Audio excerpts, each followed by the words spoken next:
What's really irritating is this guy will this mic and the setup with this stream that I have, it stays natural all the time. I don't change anything. All of a sudden it wants to say, you know what, no mic. So it goes to tell you, you got to check your mic at all times. Anyway, did I say a whole lot? Not a whole lot. All I was saying was we're going to be joined by our guy, the Thigh Doc. We will be talking about Josh Allen being on the injury report. What?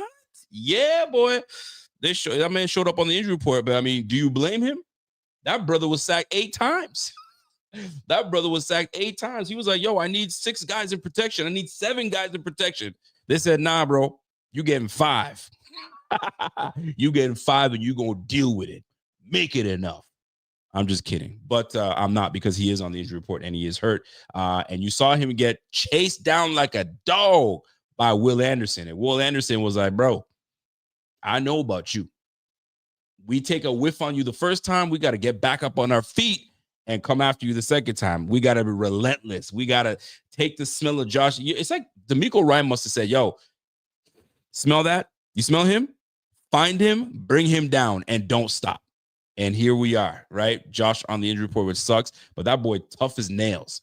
He's tough as nails. So it takes a whole lot to keep that brother out. They broke that brother's nose. Josh Allen was like, yo, plug that thing up. Let's go.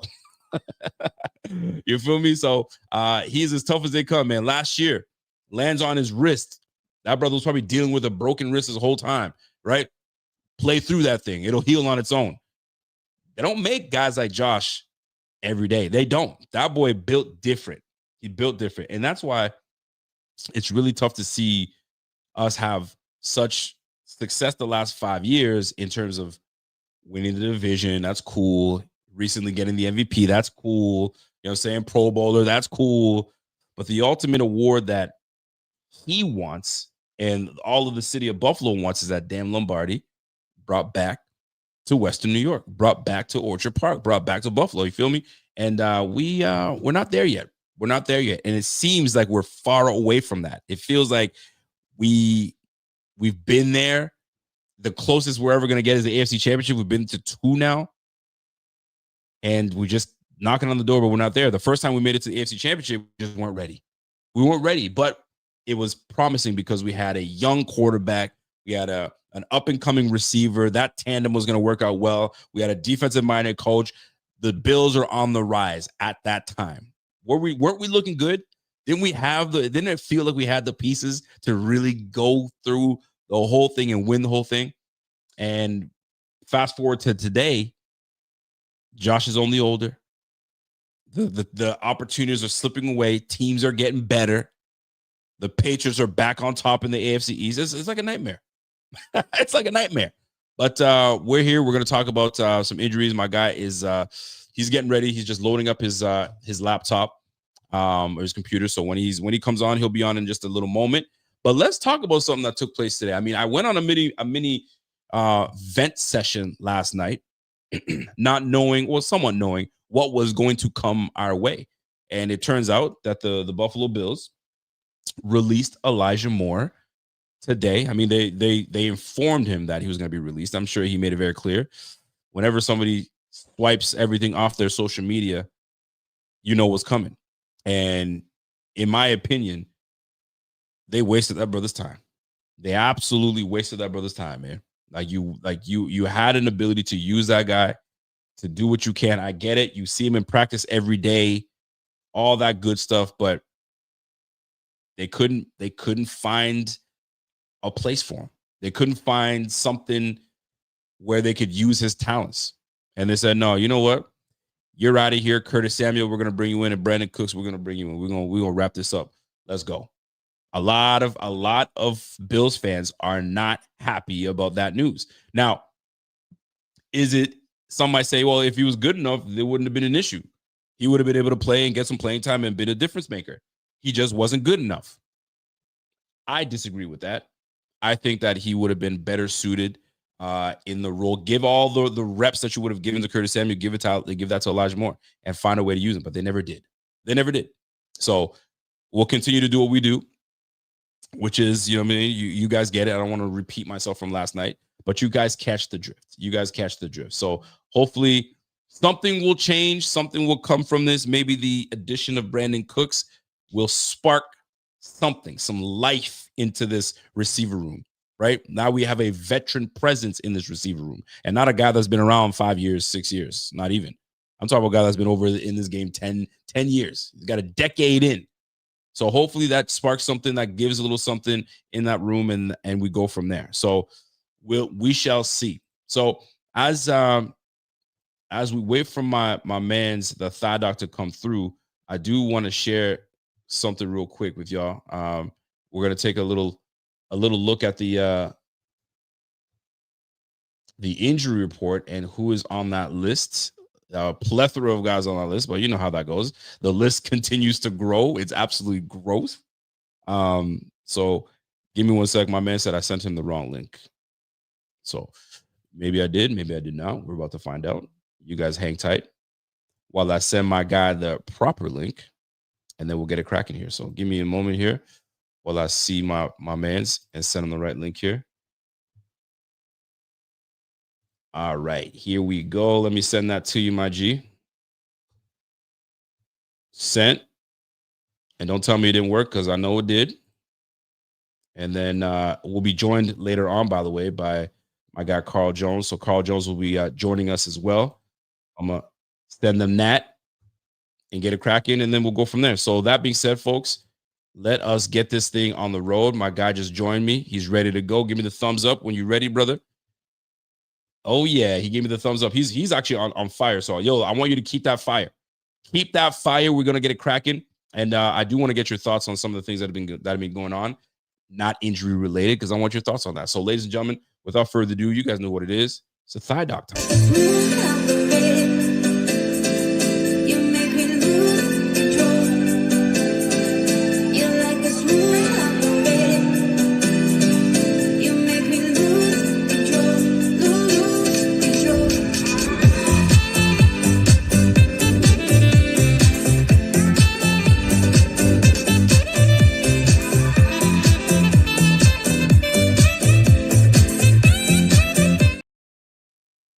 And ladies and gentlemen, our guy, the thigh doc himself. Look at that.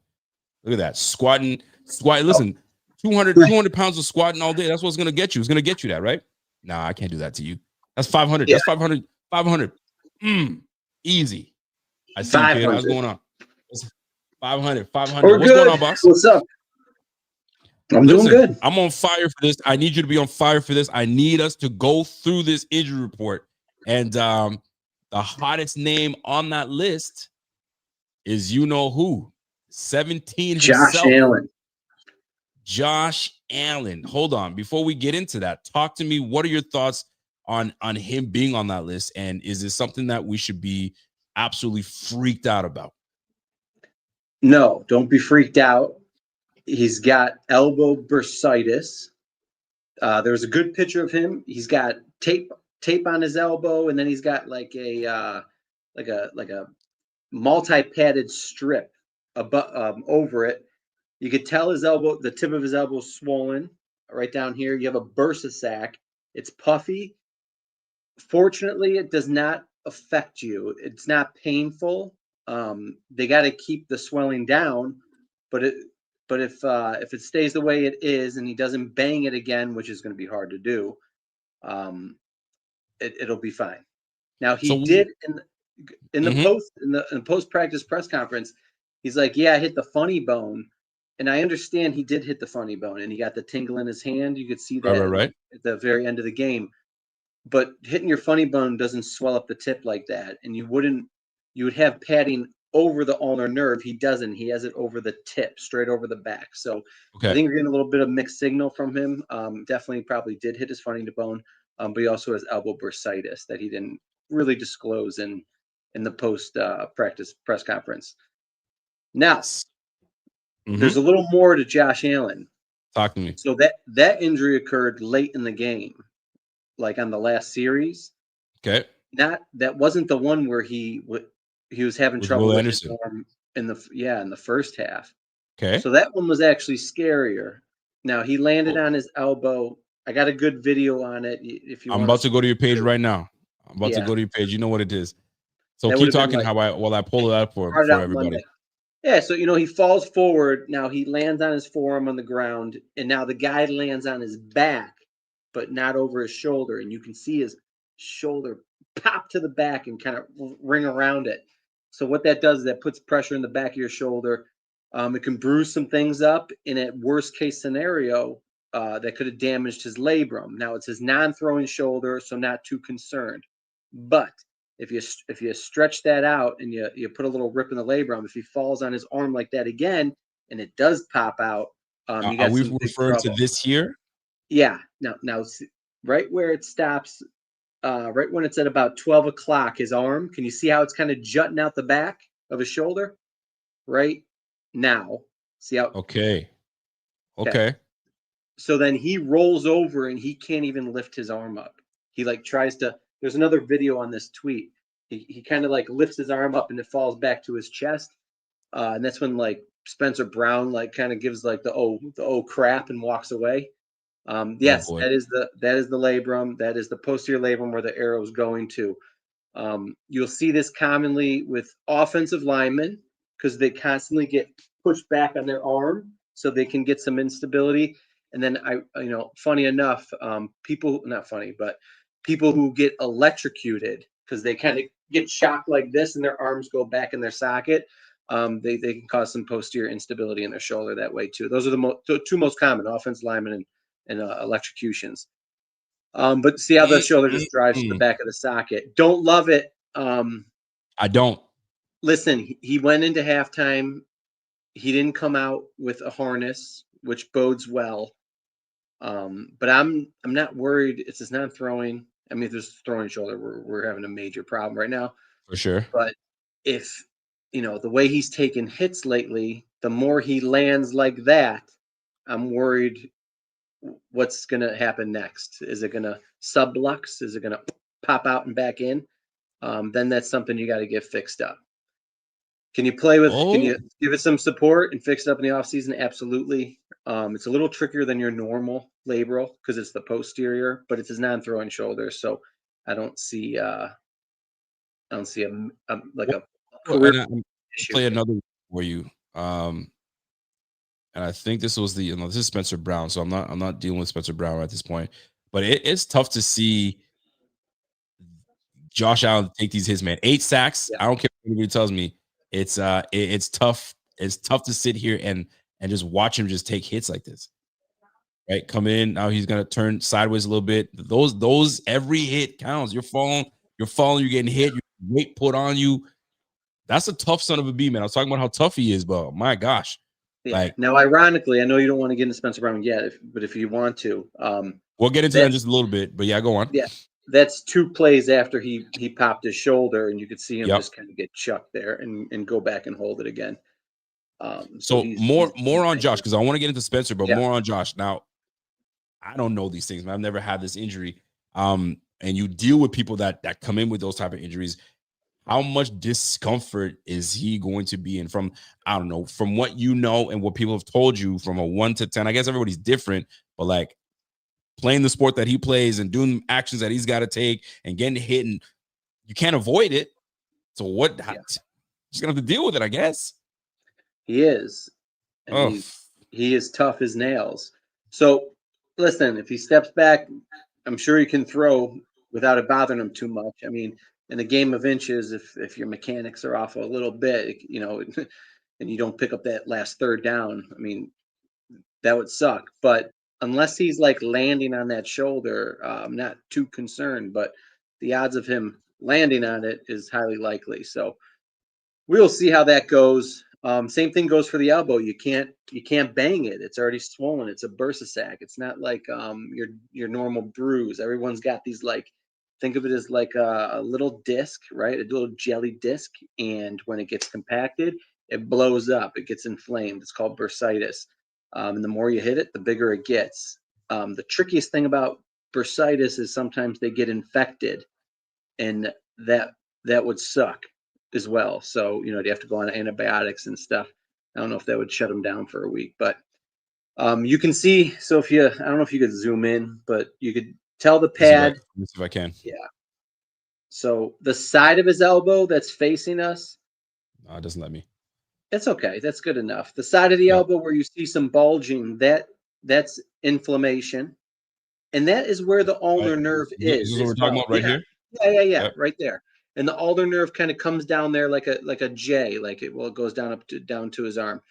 Now, if he was a funny bone that he didn't want touched, you'd assume the padding would be more towards the outside of his elbow, but it's not. It runs right over the tip, and then showing that there's some swelling there.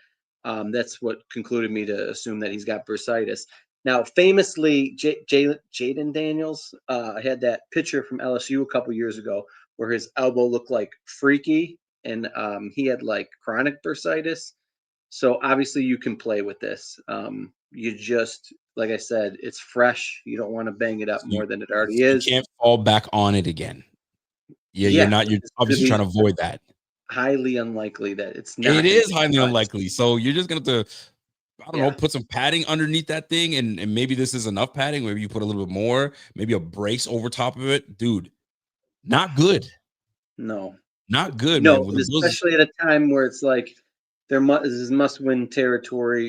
You want to rely on him breaking glass and picking up the slack here, and it's all the more risky. It's kind of like how he came out after he broke his hand last year in week 1, where you didn't see the same Josh Allen. Now he can still be effective, but he wasn't as ambitious because he was protecting something. So now I am going to feel like we are going to see a protective Josh Allen at crunch time during the season. I know I sound like a bearer of bad news, but that is. I mean, it is what it is. Yeah, that doesn't mean we can't win, but it just makes it even that more tricky. So, anyways, he's run there a couple weeks here. Every week you get away from this injury without it swelling up more, it'll be better for him. And they can always drain it. Again, you have to worry about it getting infected, and then it turns into a shit show. So, let's just hope that we don't have to get there. Put some ice on that B, and hopefully the swelling comes down and he's good to go. But something gives me the impression that he has no intention on missing a damn game whatsoever, knowing what's at stake here. I mean, there's a sense of pride now where if I'm gonna sit out because it's that bad. No, he's like, yo, if I can play through it, I can play through it, and I need to get this team into the playoffs. Once we get to the playoffs, anything can happen at this point. And right now, sitting at 7-4, being the 7th seed, and we've got a gauntlet of games coming up. You got Pittsburgh coming up right now. Then you got Cincy, you got Philly, you got Cleveland in there, and you got the Patriots. Yeah, tough defense. And we're playing some tough teams that can run the football. Don't get me wrong, right? Pittsburgh is going to play good defense, run the football. They may not be great at it, but they got some guys that can give us problems because we don't stop the run very well. Then you got Cincy. Brown is running the ball pretty damn good out there. And you got Joe Burrow coming back. Yeah. The Patriots will run the ball. The Browns will absolutely run the football. Woo, we got our hands full. So Josh, 17, stay healthy, do what needs to be done, and hopefully somebody comes along and says, you know what, I want to take some of the burden off your hands. You know what I'm saying? Other than the name James Cook, somebody else has to step up. And that's what we want to see. So Ooh, we're going to monitor my man. We're going to have to monitor Mr. Josh Allen himself. So Josh Allen's got that elbow audition. Coach says it's soreness. I anticipate it's going to be a full practice for him all week, and we'll see him in the game. I can't see him missing any time. Did not see him throwing balls in practice today. Just a heads up. Which, hey, let's bring in Brandon Cooks. Bottom of this injury report, you see Samuel still not practicing. If you're just trying to insert Cooks in there, and you got Josh Allen, who's not getting probably a lot of reps in practice this week, not ideal. Okay, let me ask you this. You're Josh, knowing that this elbow is an issue, and this is just a pain in the butt. It's just sore. If you're him or you're his advisor, how are you telling him to take hits, or how are you telling him to fall down? How are we going to anticipate? Do we see him turning over and falling on his back more often than not, or falling on his throwing arm? How do you avoid falling on that elbow, or try to at least evade getting any contact with that? What do you do? Yeah, well, which we haven't been able to see enough of him is, breaking loose and having some space. In those circumstances, he can slide and roll down to the left side. When he's in the pocket, I'd say, hey, buddy, like, I know you're trying your best, but if there's ever a time for you to start dumping the ball off or throwing it away early at guys' feet when you feel too much pressure to live another down, now is the time.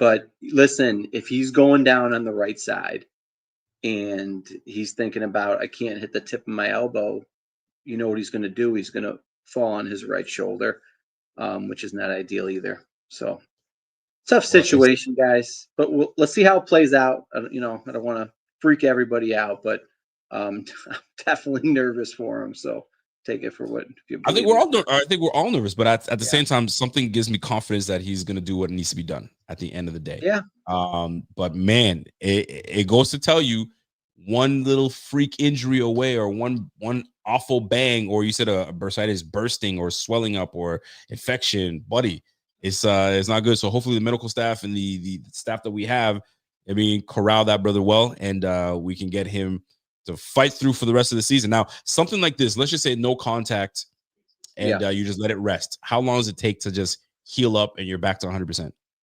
In a perfect scenario, a couple weeks. Okay. It's gonna gradually get better, and then within a month, a young healthy individual, especially with their medical staff, they should have it down to a minimum. All right. But just like a fracture, like every week it's going to be a little bit better as long as it doesn't continue to blow up. Now, just I don't want to like confuse you. They don't always get infected. Sometimes they'll get drained, right? And then the needle can cause the infection. Sometimes they put cortisone in there, but putting cortisone around his elbow that has an already partially damaged UCL, it could break down tissue. Leave it up to the professionals to figure out what they think the best option is there. Listen, I think the blessing in this is the last game we played was Thursday, Friday, Saturday, Sunday, Monday. Listen, we got a whole 7-8 days that he took off. So a little stress off the elbow, little Robitussin on there, rub a little Robitussin, rub a little whatever you need to put on there. Pop a couple Advils. I think he should be all right. I hope he stays away from any needles or whatnot, and he toughs this one out. So Josh Allen on the injury report, we get it. He'll tough it out. He'll play. But the question is, I'll be paying attention on how he takes hits, or will he become hero Josh and try to stiff arm his way with his left arm and try to get out there? And if I'm a defender, I know that he's banged up a little bit. I'm gonna put some weight on him. So he's got to be smart in how he handles the football and how he handles himself going to this game. Now, Josh being hurt is one thing. Then you have his right tackle in Spencer Brown that looked quite awful in the last game, but we didn't realize that he was dealing with some shoulder injuries. Now, when he sustained these shoulder injuries, I don't know. I don't know if it was because he was on his knees so often. I have no idea. Tell me, how did this happen? Was this the game it happened? Has he been protecting this shoulder for a while now? What are your thoughts? When do you think it happened? I'll try to find your clip so I can play some things there. Yeah, no problem. Listen, he had his labral done a couple years ago on the other shoulder. So some people are susceptible to this kind of stuff. He's a lineman, which is, another position where it happens a lot. But he was drive blocking, and he didn't have his hands on someone, but then he got to like the second level, and then he was stumbling down, put his arm up to get the guy. The guy kind of went through his arm like a turnstile, wrenches your arm back like this. He instantly barrels over, holds his shoulder, potentially could have subluxed. Your shoulder pops in and out. When that happens, you get a labral injury. That's the rim around the socket that helps keep your shoulder in place. Yeah, run this back. It'll run back. I think it'll loop back. So just if you can see, imagine his right arm. See how it gets up on the guy's chest and it gets pulled back like this? No, I missed it. Okay. Right there. Right? I saw it. Yeah, you can see the white on his wrist. Yeah. Yep. All right. So, anyways, that's labral. 2 plays later, that's when he got tossed by Hunter, and Allen got chased down. So yeah. So this is shoulder instability. That's how it pops out. It goes out through the front, and back. This would be opposite of Josh Allen's because Josh Allen's looked like it went out the back, which is much more rare. So what does he do? You need a couple weeks to get this right. You're going to have to get it fixed. He's going to have to get this fixed in the offseason. But can he play through it? He can try. Take a cortisone shot. Give yourself 2 to 3 weeks to let it be minimally sore, and then you put a badass harness on that shoulder so it limits his range of coming back. It's going to be extra tricky because he's the right tackle, and what shoulder is that? It's his post arm, which is constantly getting pulled like this. So it's not ideal. You see that they brought Grable off of the IR. We thought he was an IR stash, which obviously he was because now he's concussion's good. And yeah, so I'd say a couple weeks. They're probably going to test it out. If it's not good, they shut him down. If it's good enough, you try. Odds are he's going to come back and it's going to hurt him again, and then it's going to be over. But he might get through it. We'll see.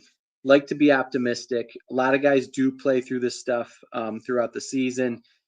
It's just, Rico, what happens is if your shoulder is unstable and it keeps popping in and out, the first one is the worst one, and then it gets loose, and then every time it pops out and comes back in, it damages more soft tissue around the area. Chews your labrum up more. And the big ticket thing is when it comes back in, the ball of your shoulder, like this is my humerus, this arm part right here, and it's a ball that sits in a socket. That's your scapula, and at the end of the scapula, it looks like a golf tee. So the ball from your humerus sits in the golf tee. So when it pops out, it comes back in. It's not like, oh, it just sucks back in real smooth. It hits the ball, and then the ball starts to dent. And if you start to dent the ball, then it slips out more, and then you get bone loss. So then they got to do a harder repair when they do it. They got to cover up the bone loss. And then, worst case scenario, they got to move part of your scapula over. It's called a Latarjet procedure. So anyways, if it's not that bad, he'll come back. He'll try to go. They're highly, highly likely to get re-aggravated. It's his post arm, which makes it even tougher. It's a really crappy situation. Yeah, it's a crappy situation. You got a banged up quarterback. You got a banged up right tackle. And everyone's banged up. Loves to roll right. Everybody eats. Everybody hurts. It's the slogan of the year. Dude. It's bad. Golly, man. Quarterback hurt. Right tackle hurt. Bro, what is happening, bro? Like, this is incredible. Like, I don't know if is he better the nutrition? Is he better banged up than a Vandermark out there? Well, no. If he looks like how he did at the end of that game, he's not. But in a couple weeks with a harness, he might look more formidable. Is there still going to be, if we're, cutting hairs and his technique's off a little bit and it costs him like a sack or something, that stuff can happen. But is the overall product better than your backup? It can be, even if he has this injury. So we'll see. It's the thing also is like, if he comes back, it might be okay for a couple quarters, and then one play gets pulled out and now he's out of the game and it's over. So that's just how it works. I mean, it is how it works. It's warriors, gladiators. They will put their bodies on the line until your body won't take it anymore. So kudos for trying to play, but he was hurting the team and he needed to come off the field. Yeah, he definitely was hurting the team. And I don't know if I'm ready to have that brother back in. If my man's is nursing a left elbow injury and now he's got to worry about the right tackle not doing his job, and now he's got extra. Boy, it's gonna be a tough one. So all right, so Spencer Brown, this is one of those week to week type situations. Yeah, like minimal two, most likely 3. Maybe we can get him back for the Patriots game. We'll see. So it's showing us that we got obviously Josh on that list here, and I'm looking at the list of injuries again, and I see they have Mr. Spencer Brown. Where did they say he practiced? Spencer Brown? Did I see Spencer Brown did not practice? So if he doesn't practice, obviously tomorrow, and doesn't practice Friday, chances are he's out. I think you're alluding to Dawkins. Spencer Brown is out. Spencer Brown. He said it didn't practice today. Spencer Brown's out this week. There's no way he is out. He's 100% out. Oh, yeah, so we're gonna have to deal with that. Okay, so he's gonna take 2 weeks, and then they'll reconsider if he can play. I'm thinking 2 weeks is just going to take 2 weeks for him to kind of get right, but he can fight through it. Okay, if he's out, he's out. Then you got Dion Dawkins dealing with concussion, and we all know how those concussions usually work. If you're concussed, you're out a week. Most of the time, but it was a Thursday game, so he's got 10 days. Now you can see that Maxwell Hairston is already limited on today's practice when he had his concussion, but Dawkins got checked for a concussion during the game, and they let him go back out there. And then I don't know if that had a reason why he struggled so much, but there were some plays he was standing around. So anyways, it's a problem when you're a DMP. If you're not practicing with a concussion, it doesn't bode well for this week. Now, Hairston's already limited. He's probably going to ramp up and play, and he's younger. His head probably doesn't have as many concussions. Now, Dawkins is one of those delayed ones, like Epinesa a couple weeks ago. Right. He definitely had the concussion during the game, and they let him back in, which kind of is a bad luck because they did take him into the tent to look. But here we are, Wednesday, about 6 days after the game, and he's still not in there, limited. Which, to me, red flag, not red flag like he's done for the year, but red flag for this week.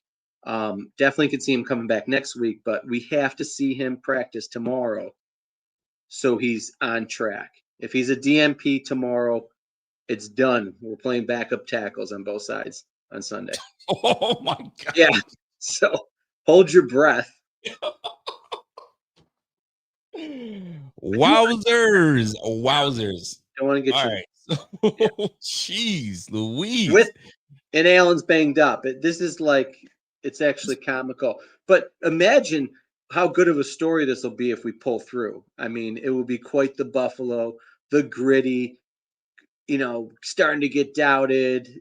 Guys are out left and right, and Josh Allen with one arm leads us to victory. I'm banking on like a faithful experience. So we'll see. All right. Yeah. So right tackle out, left tackle. If he doesn't practice tomorrow, he's out. So you got 2 solid bookend tackles that potentially could not play this weekend with a banged up quarterback. All right. Yeah. We got and good news, like 3 months after his concussion, Grable is feeling good this week. So he'll be able to be activated, which is ironic because both the tackles are out. So it's funny that he's been sitting on the IR. Bro, you got TJ Watt coming your way. Yeah. So, so maybe this is what will drive Joe Brady to start using some tight ends and running backs to chip the end. You think? Yeah. Imagine if he doesn't. He needs to run his offense, so it's going to be five protection. By the way, last year, 84% of the time we were in 5-man protection. Yeah, 84% of the time. It's going to happen. By the way, throw in some rain and some snow in that. We got ourselves a doozy. All right. Let's keep going. Let's keep laughing at this injury report because Josh hurt, right tackle hurt, left tackle hurt. Let's go to our middle linebacker in Mr. Terrell Bernard and the Nard Dog. All right. Let me share my screen a little bit because I know you had a beautiful illustration as to what we're dealing with in terms of Mr. Bernard himself. Where we at? Bang, here we are. So Mr. Bernard, right here, my chair. I don't do all this real educational stuff every week, but this was a fascinating week to do it because there was so many big time injuries. So his arm's caught. Just imagine someone T-boning me from behind. Okay. And then my humerus, we talked about that with the shoulder dislocation. This bone Yep. gets Let's see driven humorous about this one. forward. Yeah. While this forearm is stuck on the player. So they separate. It gets dislocated. It's stuck out. I put the other clip just because Yep. it's just still make sure people can believe me. That's how it dislocates. And then you can see, I think Bresky's the trainer's name. He's trying to reduce it right now. He's trying to traction it. So it comes back in, and I don't think he gets it in on the field, by the way. I think they got to bring him in the back, give him some anesthesia, and then finally pop it back in. That's usually what ends up happening. But you can see him just wailing In around there. pain. In Yeah. pain. Oh, I mean, his elbow's out of place. So you see how Jeez. Bresky grabs his elbow and he's trying to traction. He's trying to create a little more space so it can slide back in. And it didn't look like it went back in. Have you had to slide somebody's shoulder back in ever? No, thank God I haven't. Yeah. Okay. The only time I had someone live with a dislocation, I just had him get into a position before I even got there. I was like, hey, bend over, pull it. And it was already back in the socket by the time I walked up to him. So, I mean, see, this is the problem with these young kids. These young kids these days, like Bernard, they don't know about finding a corner of a wall, grab your shoulder and bang that against the wall and get your shoulder back in place. This guy's wavering and kicking his feet all over the ground. I'm like, get up, find yourself a wall. Elbows are impossible to do it on your own, though. I mean, those ones are tough. I mean, Mel Gibson must have done it somewhere. Didn't Mel Gibson do it somewhere? I don't know. Can find Mel Gibson, bro. I get what you're saying. Oh gosh, I mean, the young people will know what I'm talking about, man. So Bernard out. How long we talking about Mr. Bernard? Oh, I can't hear you. What's up, buddy? Tell me, talk to me. Yeah, you can bring him on. Okay. It's okay. Here, why don't you show me your haircut? You want to show me your haircut? Okay. It's got Bill's logo on his hair. Oh, I like that. Give me 10 more minutes. So as my man is talking, I'll let him chat it up a little bit with his son. But bro, we banged up. We are absolutely banged up. So yo, handle your boy. Come back if you need to. We're good. You're good. You're good. Yeah, we're waiting to make a cake. All right. So yeah, let's kind of get through this because we got a laundry list. All right, let's keep it rolling. So Bernard, how long we talk about Mr. Bernard? I mean, technically, it's play with through tolerance. Really? Elbows come back very quick. You can come back in 1 week. You can shoot that, put them in a brace, and hope it doesn't pop out again. They're not like shoulders where they get super unstable and it just keeps popping out. Give them 2 weeks though. Generally, 2 weeks could take up to a month if they want to slow play it. Other things that can happen is it depends if so some dislocations can happen when you're kind of pulled out. Then you get a UCL sprain, and then you can also get fractures. But I'm assuming he's not on the IR today. He didn't have those. 2 weeks, give or take a week, and he should be back. He'll come back with a big old hinged brace. I believe Jordan Poyer missed 2 weeks a couple years ago when he dislocated his and played with a brace the rest of the season. Okay, I thought elbows would be just as bad as a shoulder, but I guess a week. I didn't think it was gonna be that bad. What do we got with Dalton Kincaid? Yeah, Kincaid's on a hamstring. He got hurt in what game was that again? Like 3 weeks ago. It'll be 3 weeks from his injury come this Sunday, right? Yeah, so the average is 2 weeks. And McDermott said there's a chance that he could be playing this week. So yeah, call it smoke until you see him on the field. I mean, is he limited yet? No.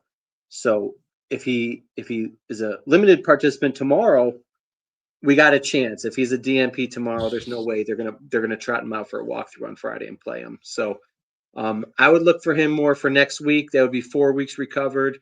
This week's a little iffy. Now he's a skill player. It's not like someone you want to mess around with. So usually in those circumstances, they give these guys a month. All right. Well, last one for me because a lot of these guys are limited. So, what's up with my man Curtis Samuel again? Yeah, again. I don't know. I don't even know. Make it make sense for you, please. Make it make sense because we went ahead and released Elijah Moore, and then we have this guy sitting on the damn injury report yet again. You would think he was ready to practice today with that move, right? No, and just so you know, they changed his diagnosis. So it was elbow and neck last week, then he missed. And then now he's elbow and knee. So did he get hurt? without even playing. I don't know how many guys have gotten hurt in practice. So, but he's not even practicing. They must practice so hard. The Bills must practice so hard because the amount of players that are getting hurt in practice, and then they come on the field and they have a couple plays and now they're out. Like I just don't get it.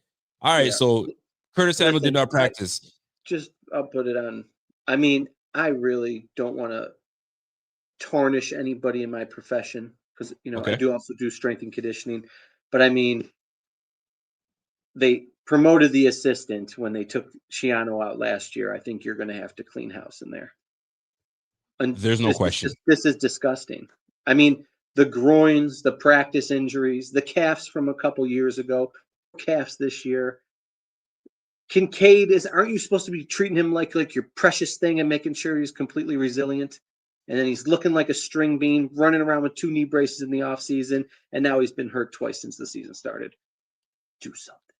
You got to listen. Talk your shit, man. I love it. I love it.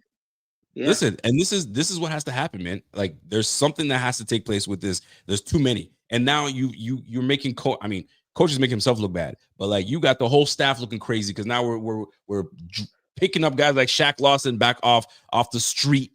You know what I mean? We're bringing all these guys back when we have guys that should be healthy and playing right now. Young guys that should be healthy and playing. But these guys are sitting on the sideline, bro. Whoa, clean house when it comes to that staff. It's unfortunate, but something has to give. Something has to give. All right, last before, because I know you got to leave. I don't really need to talk about Joey Bosa, his wrist. I mean, I know he was clubbed. Then he went he's in a cast. He's in a cast now. Now he's in a cast, and now he's got full range. It's been confirmed it's a thumb spica cast, which usually means a fracture around the thumb. Most common is a scaphoid. Real quick, scaphoid fractures are a little tricky. So obviously it's non-displaced, so that's why they're playing them. But there is like certain area, it's a very small bone, and it's just above your thumb. But if you fracture it in a certain area, it'll never heal because it doesn't have blood supply there. So I'm assuming if they're letting him play going on his 4th week, it's not in that zone. But I just thought it was very ominous that they were picking up Shaq Lawson, even though they already had Michael Fox on there. Michael Fox, but Fox was picked up for the practice squad prior. I thought he was going to be that new DN coming in, and now they got to back end another one. I thought signs were leading to he was going to have surgery, but he's still playing with a cast. Anecdotally, a couple years ago, I think it was 2023, Knox had a scaphoid fracture. He played 2 games and then shut it down and had surgery and missed 5 games. So I was very nervous Bosa was getting shut down. I don't know. Maybe he should because, he's a shell of himself currently. And the tape's out. He only rushes from one side now. His stats are down. And it's pretty ugly. But if he doesn't need surgery, it should only be getting better because now he's almost a month since the injury. These take 4 to 6 weeks, 8 in a certain circumstance, maybe because he keeps banging into it. So he should be on the mend, but we'll see. It's not great. I mean, you get one bright spot in defense, and now he's playing one-handed. So I'm sick. This injury report, I think, is the worst I've seen. It's the worst. Like we've had laundry list of injuries, but like the prominent players that are hurt is absolutely ridiculous. I thought the 49ers were bad, bro. The Bills are rough, bro. The Bills are rough. The Pittsburgh Steelers are gonna have a field day. I have Josh Allen as my quarterback for fantasy, bro. He's sitting. I can't trust it. My right tackle's banged up if he plays. Dion Dawkins concussed. Yeah. I don't know what's going on, fam. This is a piece of work. I would love to see how this is going to play out. So everybody better step up in this, man. Fidoc, before we do leave, is there one in particular, other than Josh? We know Josh's issue is grave, but he'll play through it. Is there one injury where you have I wouldn't call it a hot take per se, but where you really want to stress this? Is there something you want to stress other than the staff? But it's just stress on some of these players and these injuries, like where you want to get something off your chest right now. Is there anything that you would want to get off your chest when it comes to these injuries or a specific player? No, but with Josh Allen, I know they're listing his right elbow. I am very worried that he damaged his left shoulder. So we will see how that plays out. All right. Like I showed you, the one he landed on early in the game. Yep. So yep. We'll see how it goes. We shall see. Ladies and gentlemen, my guy, the Thigh Doc, he's questioning the staff at the Buffalo Bills, and the staff ain't good enough, and you can see it by the laundry list of people. So put your application in, put a team together. I mean, I'll bring the Bengay if you need me to. You know what I mean? Come on and help some of these guys out. I'm with you. So, but there I'll needs to be leave a you new with team. I'll leave you with a hilarious Ben Gay story. Talk So to me. so I usually would my hamstrings would usually get a little tweaked in preseason. So it's like week 1, I'm just like, I've been working on my hamstrings all camp, and I'm like, you know what? I want to feel good for this first game. So tons of icy hot and just slather it all up my hamstrings, right? But I'm like, I'm sitting on the stool, and I still got to pull my spandex up. So what do you think I did? Oh boy. Oh, they pulled it all up into my junk. So now you're thinking, so my balls are on fire. So you're like, what am I going to do? Right. So I'm dumb. I'm 20 years old. So I go in the shower and I start spraying it, thinking it'll like take it off. The worst Even idea worse. ever.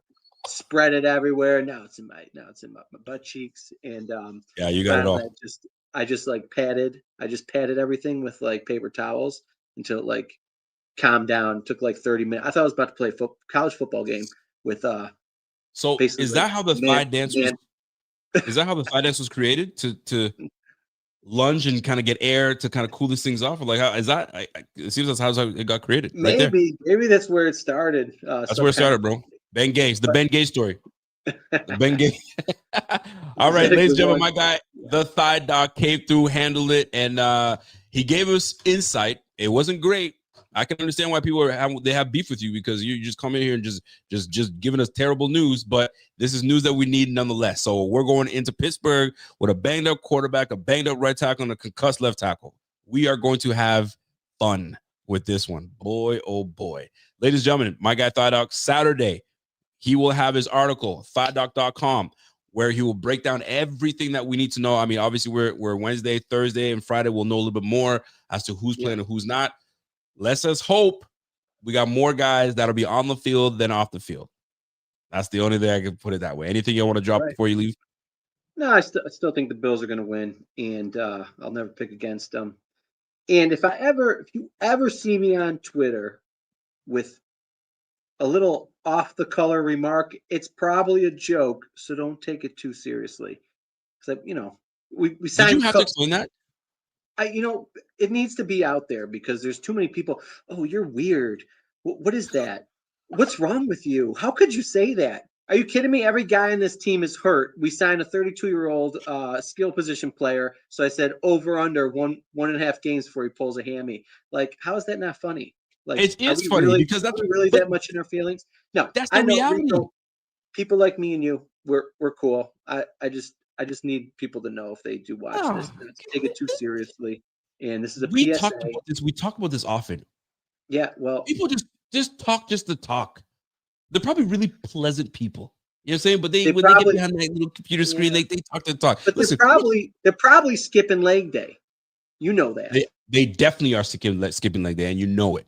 You absolutely know it. Working your all up here, nothing down here. Get out of here, man. Listen, Thigh Doc, be the way you are. Too much people think they're too cool and they're so serious out there. Boy, get out of here, man. Yo, listen, lighten up. You know what I'm saying? Life is short, man. Lighten up and be cool. Be who you are. You keep doing it. And it probably will be true. He's been playing, so he might not pop a hamstring. But buddy that just came on the practice squad, if he gets on the field, he's popping something. Shaq Lawson, and there's another paycheck for him. You got a paycheck for Shaq. You're going to have a paycheck for McCall Hardman. Bro, enough. Enough already. I'm sick of it. All right. That's all I got. Bill. Happy Thanksgiving to everybody. Thanksgiving's tomorrow in the States. Hey, listen, happy Thanksgiving to you Americans. I love it. And let me know what you like. Can you season your food, please? And thank you. You're Italian, so you're fine. I know you'll eat well. Know the deal. Okay. All right, brother. Take care. Peace. All right, that's my guy, Thigh Doc. Happy Thanksgiving to everybody that's going to be enjoying their meals tomorrow. Please do me a favor. It just can't be salt and pepper. It can't just be salt and pepper, people. Use other spices. Bring some flavor into your life, please. Just gonna season my turkey with salt and pepper, just a light sprinkle. Boy, please, you better stop with that. Season that generously and use other things. It just can't be salt, pepper, and a little paprika to give it some color. I'm not falling for that. I'm fine with Cajun seasoning. If you got Cajun seasoning, I'm cool with that. You know what I'm saying? Throw some Cajun seasoning with some butter, melt that beet, get a syringe, pop that bird. Pop that bird. You know what I'm saying? Let that, when you cut that slice, you got the juices coming out of that thing, man.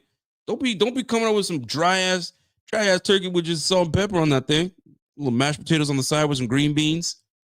You know what I mean? Bean casserole. Come on, man. Y'all better, listen. I need to see pictures.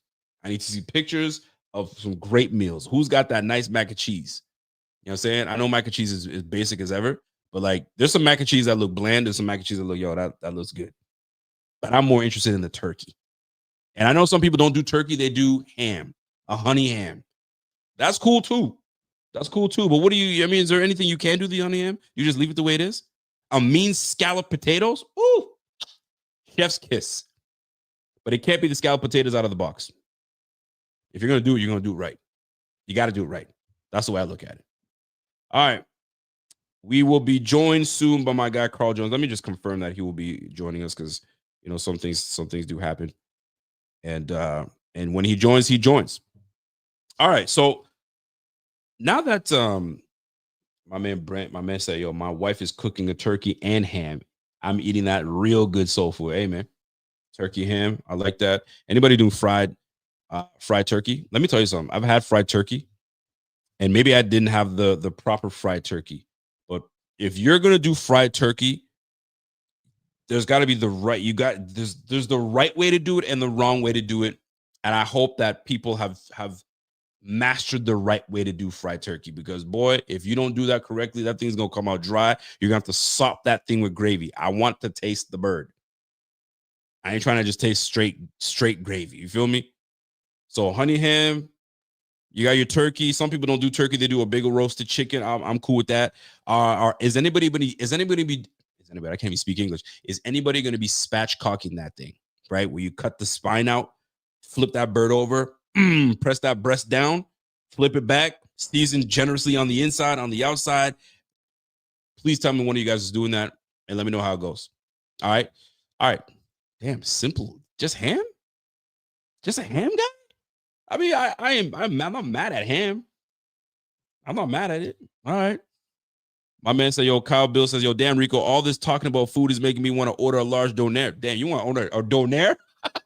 He said, that's when you know you're Canadian, when you say donaire. And you're from Scotia. You're probably from Scotia too, right? All right, I got you. My man said a donaire. All right. Let me get into a bit of I don't want to rant a little bit, but shoot, I feel like I've been ranting about this team, and I don't want to rant anymore. I want to celebrate this team, bro. But it's hard to celebrate this team when we're in a position, we're in a predicament. We are in a predicament right now, and the predicament for me got worse when Doc was telling me 2 weeks for my man Spencer Brown. I'm thinking like, it's going to be 2 weeks of discomfort, but he'll probably play, bro. But now that I'm realizing what this brother was saying, this guy's out for at least 2 weeks. So Ryan Vandermark is going to have to step his game up. If Dion Dawkins is concussed, who do we put at left tackle? That will be something. Alec Anderson? Does Alec Anderson go right tackle and then Vandermark goes left? Boy, I don't like the way this is going. I do not one bit like the way this is going. And that Pittsburgh defense is not a bad defense. They're always going to be a pretty tough defense. As of late, they haven't been the greatest, and we know that already.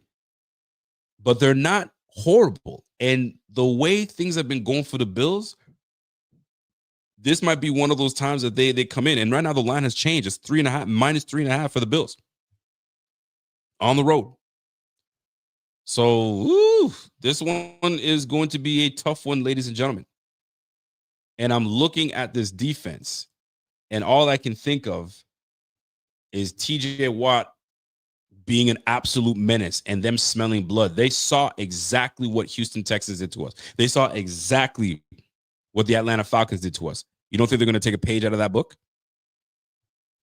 Man, oh man, it's going to be something. Patrick Queen, you know that brother's going to be spying. He's athletic enough to do that. Jalen Ramsey's going to be locking stuff down. So it's all about matchups. If anybody's going to tell me, yo, are you shook from the Pittsburgh Steelers? It's not about being shook. It's about knowing the matchups. You got TJ Watt that's going to be bellying down on us. Cam Hayward still can play. I don't care how old he is. He can still play. Joey Porter on the other side. Derek Harmon, the rookie, is going to be an absolute menace on the inside. Along Cam Hayward. Don't say I'm overreacting. Do not say I'm overreacting. You got Keone Benton that's going to be out there pushing the pocket, and we already have a banged up 2 tackles on the outside. Oh yeah, they're going to bring that. They're going to bring that. That's for sure. So I hope the game plan that the Bills have, knowing that we're banged up. Is Harmon not playing? Did he get hurt? Hold on a second. I saw something that said Harmon. Harmon isn't playing. Thank goodness. I mean, they still got Keone Benton, so we're gonna have to find out. They didn't know if Rodgers is playing. Likely, I think he plays. I can't see them making him sit 2 games in a row. You know what? Since we're here, let's go take a look at the Pittsburgh Steelers. Who practiced, who didn't. Let's go. Let's go see what the Pittsburgh Steelers are saying. Because who's practicing, who's not practicing? Is DK gonna play? I mean, the Pittsburgh Steelers, I mean, as much as I want to poo-poo on how badly we're banged up and hurt, we're in a rough position too, bro. We are in a rough position as well. Let me see what the Pittsburgh Steelers are saying. So as of right now, let me see if they got a list out. Oh, yeah, they got a list out. All right, check this out. Let me share my screen with y'all real quick. Oh, yeah, we banged up, kid. We banged up. Let me share my screen just to give you guys an idea of what we're dealing with here with the Pittsburgh Steelers. So as of Wednesday, can you guys see that on the screen? There we go. Hopefully you guys can see that. Let me see if I can enlarge it for you. Oh, yeah. Let me enlarge it. There you go. So you should be able to see that. So Wednesday, the 26th, you got DK that did not practice. Aaron Rodgers, left wrist, did not practice. Ben Skowronek, one of those slot receivers, a white boy, did not practice. Joey Porter, he's got a hip. He's limited. Likely he plays. Alex Highsmith, pec injury. You got a rest day for my man Isaac. You got Broderick Jones, neck, didn't practice. Jonnu Smith, their tight end, did not practice, and this wasn't a rest. TJ Watt resting. Of course he's resting, so he can get ready to whoop our tail.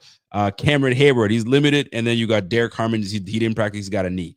We'll see how that all plays out. And look at the laundry list of the Bills. So I mean, as much as we talk about the laundry list of the Bills, I mean, some of these guys are banged up as well. But golly, like look. Josh Allen, Terrell Bernard starter, Joey Bosa starter, Spencer Brown starter, Dion Dawkins starter, Reggie Gilliam full. He practiced. He'll be on there. Tyler Grable, we don't know what we're gonna get out of him. Max Harrison, concussion, he's limited. Likely he plays. Daquan Jones, he was sick. He didn't practice. He'll probably play. Right? Dalton Kincaid, we don't know if he's gonna be there, but he'll probably end up playing. We'll see. Or they might give him 1 extra week so they can prepare him for the week following. I think that he should be playing this week. Ferdarian, limited. And Josh Palmer, limited with an ankle. And then this dude right here, Curtis Samuel, did not practice. Golly, man. Yo, these injuries, bro. I mean, listen. Thigh Doc says something, man. He goes, bro, there's gonna become a time where you gotta say, I'm good. Move on from that crew and say, I've seen enough. Because as of right now, bro, that's tough. That's tough to deal with, man. So Josh Allen is going to have to put on the cape with a sling on. he's going to have to put on the cape. He's got the sling on, and he's going to be, you know what I mean, flying through and trying to make plays for us. It's just going to be it's tall task. Tall task. Man, oh man. We'll see how it all shakes out, man. Everybody's banged up. You got to find a way. You absolutely find a way. But I'll tell you this right now. Based on injuries, I really don't like the two bookend tackles being banged up. That it doesn't sit well with me whatsoever. So when I go look at the Buffalo Bills and I'm looking at the depth chart on who potentially we can speculate who will take what.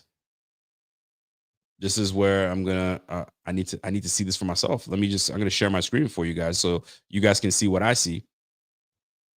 Let me share my screen real quick for y'all. So when it comes to these Bills, share my screen for y'all. Here we go. So here's what we're looking at. So the depth chart as of right now, okay? We're looking at the O-line. So you got Dion, Dawkins. So maybe Ryan Vandermark, excuse me, he takes over for Dion if Dion doesn't play. Dion may have had the time to kind of suit up and be ready to go. So we may be good on that end. Worst case scenario, I would assume Vandermark would take Spencer Brown's spot. And then Alec Anderson will go to the left side, or bro, I don't even know what we would do at this point. Or Ryan Vandermark goes left and we put Chase Lund at right tackle. I don't know if Tyler Grable is going to be ready to go right off the rip. So Chase Lund, right tackle, Ryan Vandermark, left. Well, that's rough. That's rough. My man Michelle says, "Yo, Rico, I'm more worried about the linebackers. I mean, you got Milano, you got Shaq Thompson, and you get Dorian Williams. I mean, you take your pick. There's not a whole lot we could do in that regards. I mean, right now, if Terrell doesn't go, Shaq Thompson steps in. Joe Andreessen has done well coming in. I don't really worry too much about the linebacker room, to be truthfully honest with you. And it's wild for me to say that. It really is wild for me to say that. But Matt, Shaq, Dorian, that's how we go. And Andreessen comes in and handles business on the back end. If we need some to jump in and do that, we got it. But nah, bro, it ain't sweet. I'll tell you that much. But this is what I worry about the most. This O-line, left tackle, right tackle situation, I don't like it. I don't like it one bit. So you better hope that we got a much improved and ready to go Dion Dawkins, so we don't have to really deal too much about that right tackle. Because if we got Chase Lund coming in at right and Vandermark going left, we're going to see a lot of tight end chips in there. We're going to see a lot of Jackson Hawes. We're going to see a lot of Dawson Knox. We're going to see a lot of Ty Johnson. We're going to see a lot of that. And if it asks for that type of game, whether there's going to be a lot of snow, rain, whatever you want to call it, maybe it's just going to be one of those ugly, nasty, low-scoring defense, run the football, and go from there. I can't see us lighting it up in the skies if it's going to be a nasty game. Whew. That's rough. My man says, yo, use Mitch as the sacrificial lamb and see what the old line looks like before we put him in. Mitch Trubisky, you're up. What? You're up, bud. We need to test this. We need to test things out. Let's roll. Yeah, it's gonna be rough. It's gonna be a tough one. All right. Let me stop sharing that and let me get into this receiver room real quick. So here we are,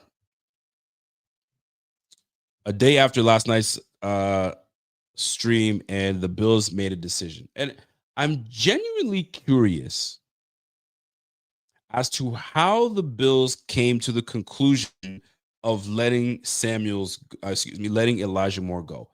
I know if it's just pure business and the financial standpoint, fine. I get it. You just brought in Brandon Cooks, and you got to make sure that he gets onto the roster, and it's a numbers game. If they say it's a numbers game, you got to go, and that's just what it is. Like, what has Curtis Samuel done for us for him to be warranted to stay on the team? What has he done? I was looking at the statistics. Maybe it's closer than I think it is, and I could be absolutely wrong. Right? My Lord. All right. When it comes to Elijah Moore and Curtis Samuel all year, Games played, Elijah Moore, 9. Curtis Samuel, 6. 9 receptions for Elijah Moore, 7 receptions for Curtis Samuel. 17 targets for Elijah Moore, 9 targets for Curtis Samuel. This brother's been targeted 9 times. He's caught 7 balls in 6 games played. 81 yards receiving for Curtis Samuel, 112 yards receiving for Elijah Moore. Samuel had a touchdown this year, 11.6 yards per reception. Elijah Moore, 12.4 per reception. Yak yards, 58 for Elijah Moore, 27 for Curtis Samuel. Yards per game, yikes, 13.5, and you got 12.4 for Elijah Moore. Like, they're both the freaking same nonsense. But one was targeted way more. So what does that tell you? If one is targeted way more than the other, he only played 3 games more, and you got almost double his receptions. That means you were at least trying to get him something. It just wasn't panning out, because I've seen the targets thrown his way. You get a lot more deep shots with Elijah Moore. Elijah Moore as well had 6 carries for 24 yards, and we already know how that played out. No carries for my guy, Curtis Samuel. I mean, I'm at a loss for words when it comes to this. So I'm going to zip my mouth, and I'm going to have my guy share his thoughts on this, because I'm absolutely baffled by this. Let me know if you're ready, bro. Ladies and gentlemen, my guy, Mr. Carl Jones. What's going on, Carl? How you doing, boss? Hey, man, I just want to say happy Thanksgiving to all those. Happy Thanksgiving. Do y'all celebrate Thanksgiving in Canada? We are thankful for things in Canada. We are thankful that for matters. things. That's all. You know, you don't need a holiday to be thankful now. You don't need a day. We had ours a month ago, so we're always a month ahead of you guys. Oh, and see, then, I don't like that. So, you ain't had to see. You ain't had to say that. You ain't had to say. Yeah, we do. We're always a little earlier than you guys. That's what comes down. That's what it comes down to. But let me, because we were just talking about Thanksgiving, and I said you can't get away with salt, pepper, and paprika and tell me that you seasoned your bird. I'm not swayed by the color on the bird when it's only salt and pepper. I'm sorry, I'm not buying it. Do you do turkey first and foremost? We do turkey, but I also think the Jones household, we get Frankie, we get funky now. Okay, you do a little turkey now. You do a little ham, do a little fried chicken now. You honey ham? Honey glaze. Don't play. Don't play with it now. Honey, don't play with it now.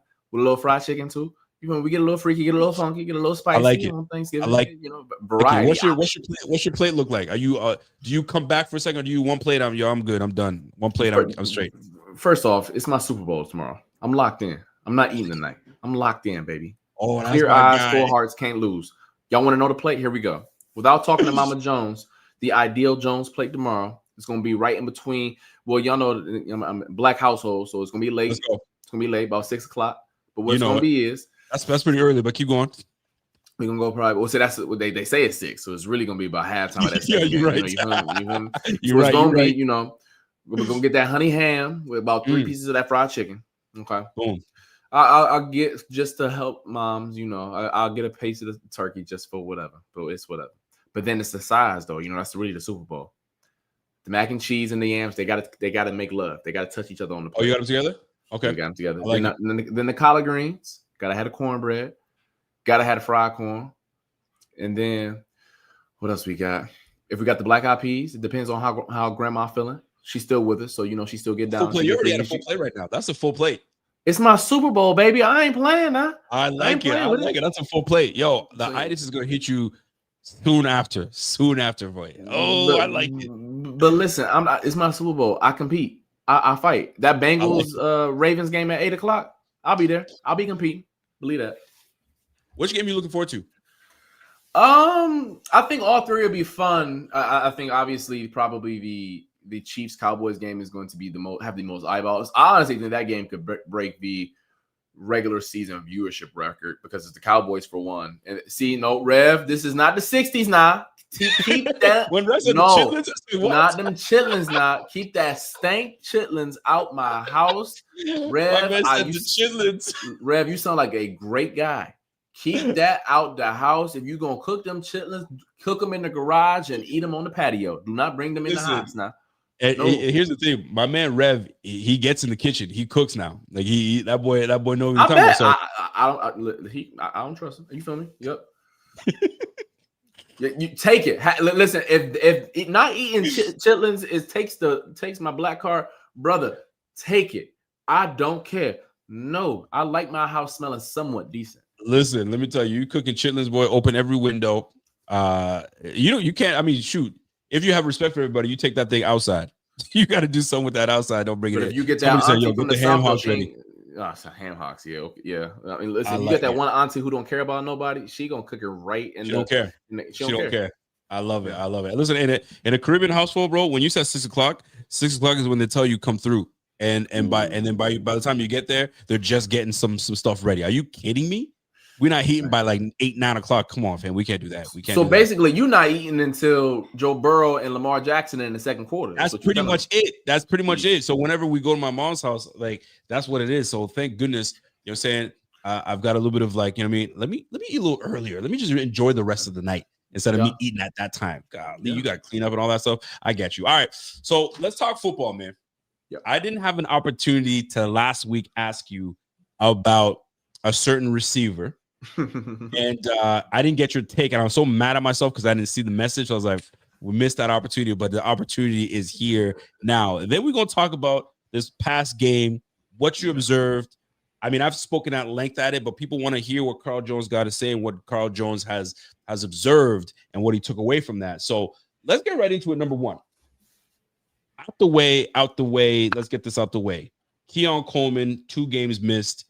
Right now, you're going into another week where you just moved on from a receiver. You brought one in. You have one that's hurt again. The whole receiver room is a freaking mess. Keon Coleman missing 2 games. Your thoughts on the second game being placed on the inactive list? Yeah, I thought it was very telling that unprovoked, Sean McDermott said that the second game wasn't disciplinary. He told us that today in the media room. He was asked a question about Keon and just how he's been moving forward, but he said unprovoked, hey, by the way, that second game had nothing to do with discipline. It just had to do with a short week. I think that's a very convenient answer. I think that if Ladd McConkey happened to get disciplined for one game, you will find a way to get him back into the game plan for the Thursday night game. So I'll just leave it at that. Shannon Sharp said it best, and I know those who may not rock with Unc, and listen, there's some reasons not to. Listen, your tolerance can never be greater than your talent. Like it has to equal out, and I think it's as simple as that. He hasn't been a super productive or really all that consistent of a receiver in Buffalo during his 1.5-year tenure so far. And when you are not handling your business off the field, it makes you very easily replaceable. So honestly, I have no idea. Today at practice, he was involved. I can report that he was after practice working with Josh. So they haven't closed the door on that chapter. But how wide open is the door? I don't know. I truly don't know. Josh said all the right things about him today after practice as well. He seemed to have a good smile on his face at practice today, speaking of Keon. So it doesn't look good. I will say that if I had to guess his trajectory going forward, I imagine his snap count is going to decrease a whole lot if and when he's back on the active roster. Yeah, really? I just don't. I mean, he was by far their highest snap getter before he got disciplined, I believe in the 70% range. And if he is a player who, because here's the other issue, is that now that Gabe Davis is aboard and you have a Tyrell Shavers that you've given reps to, and you bring it in there, Brandon Cooks to not, I assume you don't bring him here just to warm the bench.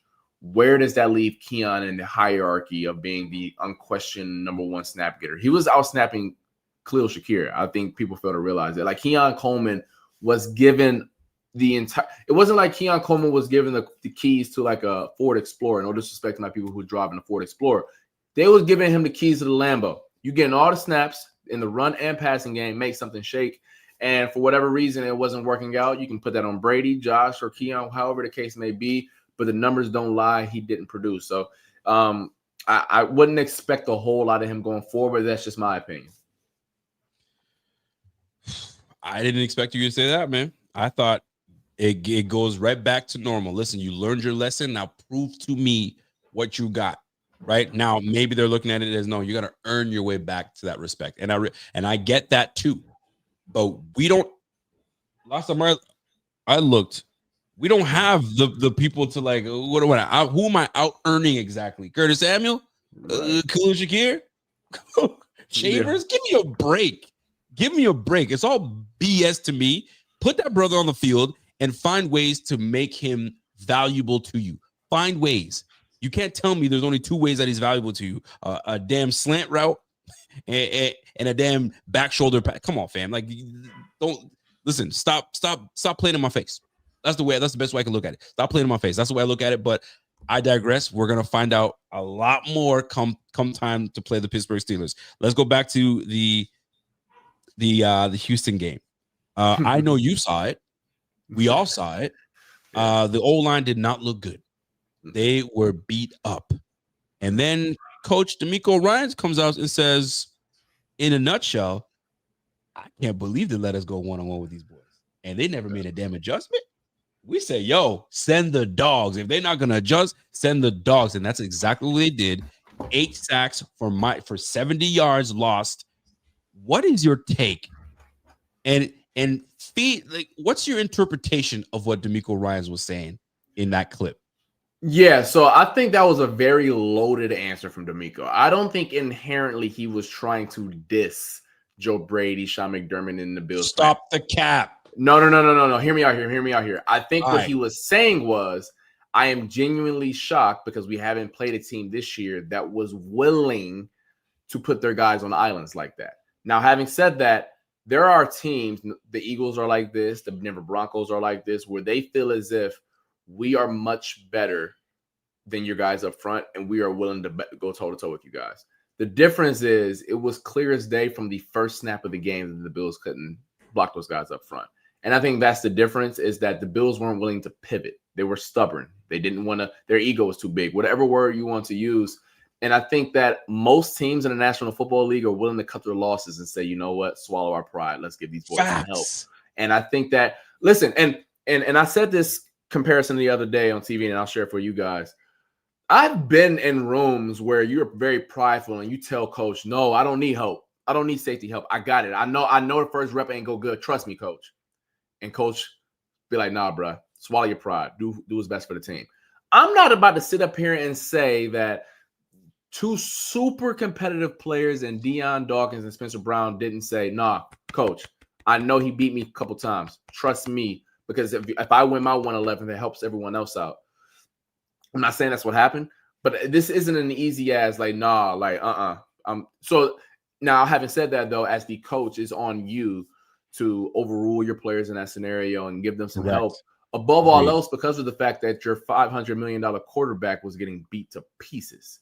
And I think that's the part that was troubling to see. I don't think it's some indictment on the Bills' offensive line. You know, you don't have it every single day. I remember vividly last year in the postseason, the Rams beat the living hell out of the Eagles. I know y'all remember that game in the snow where they only put up, I believe, like 19 points or something like that. That all-world Eagles O-line they had last year. So there are games you just don't have it. And as we know now, Dion Dawkins had suffered a concussion at some point during that game. Spencer Brown was playing with one arm. No excuses. They lost. They got beat. It is what it is. But my biggest takeaway from the offensive line's performance is Brady's, whether it was inability or stubbornness to shift his game plan, because I'm sure you guys have seen the stats. The Bills are a team that loves to live in this 5-0 world where, like, hey, all of the answers to pressure and blitzes is on the 5 guys up front and Josh Allen. If they send a blitz, it's on Josh Allen to make the offensive line right. Okay. We saw that by the third drive, that wasn't going to be a recipe for success. So it was on you as an OC to fix that. And I think that falls at the feet of Joe Brady and trying to help that. So let me ask you this. You mentioned that it's either it was the inability to pivot whether they knew it or not, or didn't know how to do it, or is pure arrogance? Where do you fall? Which is it? If I had to use an educated guess here, it's probably the inability, if I had to lean one way, because we have seen enough sample size over the last, let's say, 2 years of Brady's tenure in OC, where he's been a little slow to make changes in game. Like in game, I think he's been a little slow. Like in a similar way, the Falcons also dictated the game up front. It just wasn't with the 4 down rushers. It was via the blitz.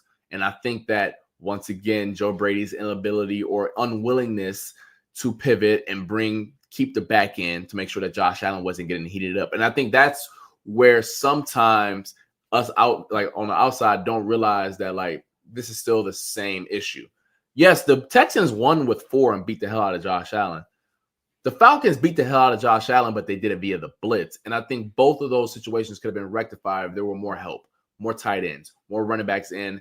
And I understand it's not as easy as that because the more guys you have in, that means less eligibles down the field, and the Bills receivers can't win anyways. So like they can't win 4 on 7. How are they supposed to win 2 on 7? You know, so it's not as simple as that. But I do think if I had to lean one way or another, it probably is a unwillingness to adapt and make changes in game. All right. So if you looked at the injury report today, you notice that obviously Spencer Brown is going to be likely out. We have a concussed Dion. Dawkins. Who knows where that the wind can blow that, brother. So there's a potential that we're playing with 2 backup tackles. Have you looked at the depth? Have you envisioned what it would look like without both tackles in, and who would be in the lineup? Have you had that chance yet?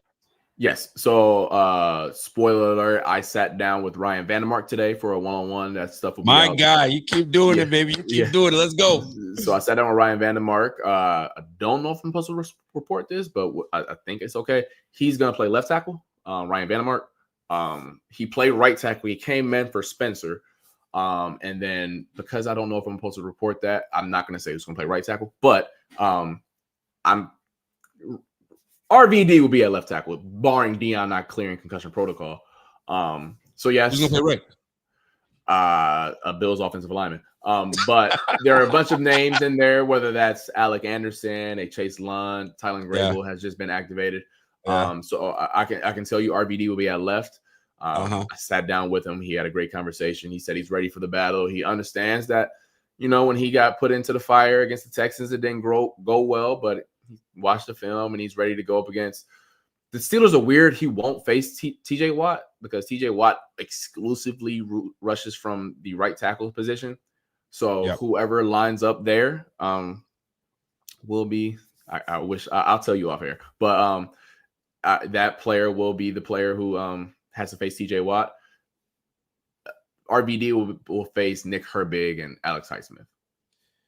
All right. So Josh, barring Dion doesn't clear concussion protocol, we do not. We understand that because it's up in the air right now. So chances are he plays. Ryan Vandermark takes the right tackle, and then we go from there. I have my speculations on who I believe will be at right tackle, and McDermott likes to play things close to the vest, so he don't want to say nothing to anybody. Right. So yeah, we gonna figure that out together. You almost broke news. I mean, I would have loved for you to break the news here, but I mean, it is what it is. It ain't even about that. It's about my job. Like I play.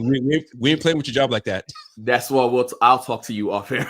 No doubt about it. All right, let's move on for a little bit because I'm looking back at this defense, and we have a team that could be with Rodgers, could not be.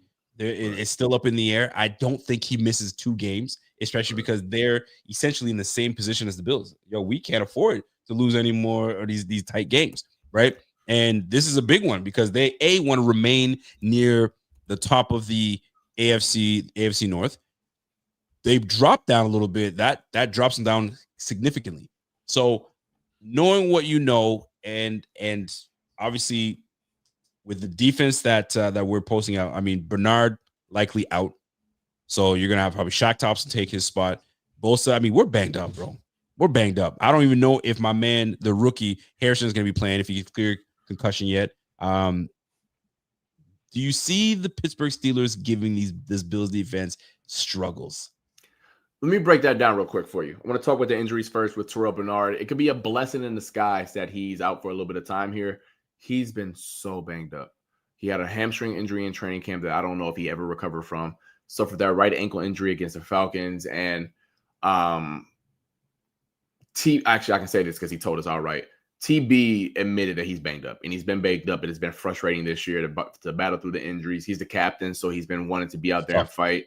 Off air, you speak to his teammates and coaches, and if this wasn't football and it was basketball or golf, he would not be playing. I'll just leave it at that. He's been battling through some stuff, so maybe it's a blessing in disguise, and who knows? I don't know if he's going on injury reserve. I know there's some.